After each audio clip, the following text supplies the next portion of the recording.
am ñoom ñu ñuy gëmloo ni bu ñu ñëwee day def rupture yaxanal privilège yooyu dañ ko continuer sinon plus loolu est-ce que mën nañ jëm ci développement bu fekkee les mêmes pratiques la ñuy continuer par rapport ak ni ñuy gérer sunu ressources yi ak sunu ressources financières yi. Alors Bachir, peut-être 300 milliards, c'est absolument rien peut-être pour un État, mais d'une autre part, ban lecture lañ ci mën a am, peut-être mobiliser un peu gouvernement pour justement ñu mën a am un développement endogène entre autres. Nee, c'est que des fois ñun Sénégal on n'apprend pas de nos erreurs, on n'apprend pas du passé. daf ñuy dal lu bëri nag. C'est ce micro. tolloon nañ fii nii si Covid ñu dund fi ay situations yoo xam ne. On avait dit tous ici que la seule leçon que nous devrions en tirer, c'est qu'il faut savoir faire pour nous-mêmes et par nous-mêmes. Effectivement.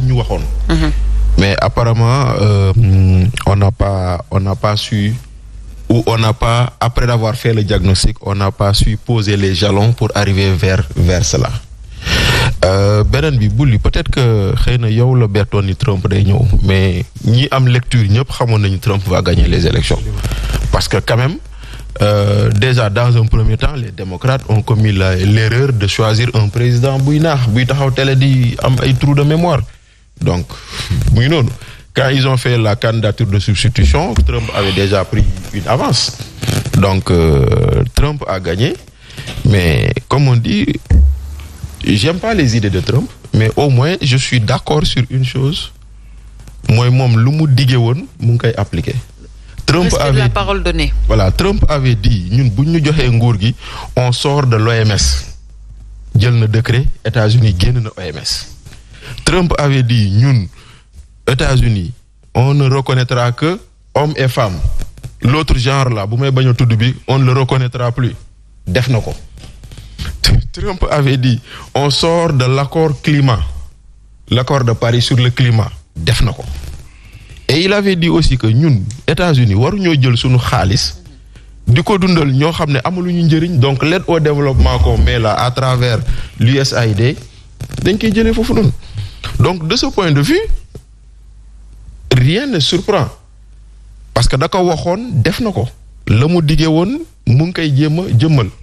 Maintenant, faut pas oublier que l'USAID, c'est quand même une organisation qui existe depuis 1961. Kennedy moo ko créé woon.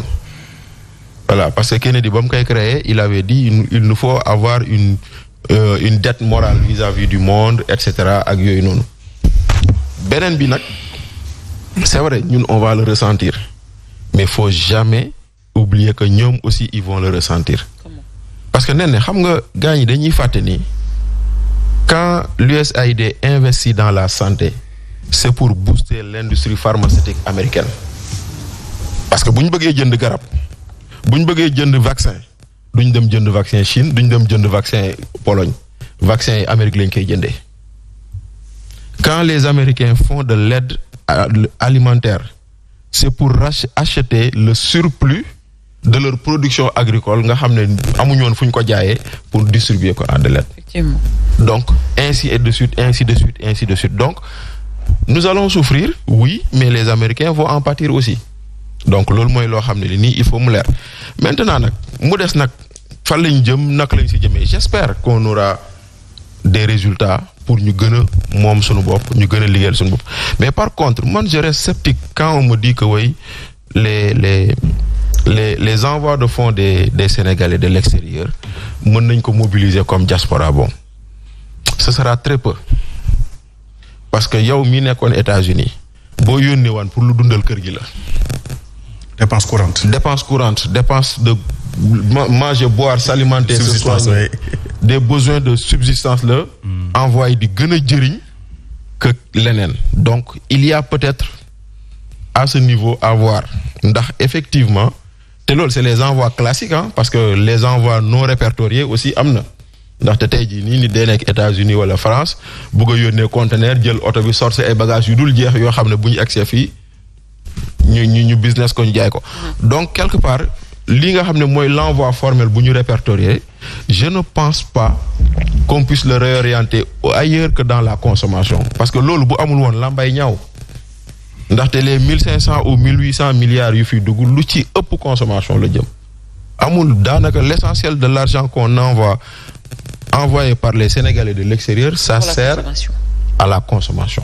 Maintenant, comment en tirer un levier ou un levier de recettes pour pouvoir amorcer un processus de développement? Moi, j'attends de voir. L'idée, elle est très belle, je dis souvent, l'idée est belle, mais la faisabilité lay xaar ndax dinaa gis la may xaar dëgg-dëgg ndax dinañ ko mën a am. Donc loolu noonu mooy lu ci nekk. Mais le reste, apprenons à travailler pour nous-mêmes, mais aussi sachons que également, voilà, c'est pas du fast-food aussi, hein. C'est pas quelque chose que tu fais aujourd'hui et que tu trouves des résultats tout de suite. Mais par contre, lu ci am solo, c'est l'amorce du processus. Nga amorcer processus bi ñu xam foo jëm. Mais c'est ce qu'on ne voit pas encore. Le processus n'est pas amorcé. Donc, bon, maintenant, quand le processus n'est pas amorcé, tu ne peux pas dire lii lay jur. Pour l'instant, nous faisons juste un constat que nous sommes en train de subir cet arrêt drastique dans beaucoup de secteurs. Santé, éducation, développement ou paix en Casamance, ak yeneen yoo xam ne bëri na tey jii nii bëri na ñoo xam ne sur les histoires de santé, de lutte contre le sida, c'était des fonds ONG américaines ak yooyu noonu. Mais même les organisations de la société civile ñu fiy nekk di yëngatu dans le processus démocratie femmes ñu bëri ils ont des financements. Effectivement. Tout est bloqué. Maintenant nag comment arriver à nous départir de cette aide?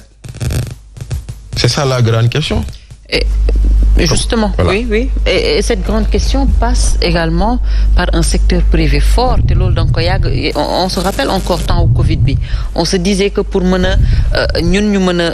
autosuffisant par rapport à certaines choses, il faut un secteur privé fort. Et cette question revient encore aujourd'hui. Bien sûr. J'avais vu même la participation du secteur privé. Jugé minime. Qui paye tout coronavirus. Là où les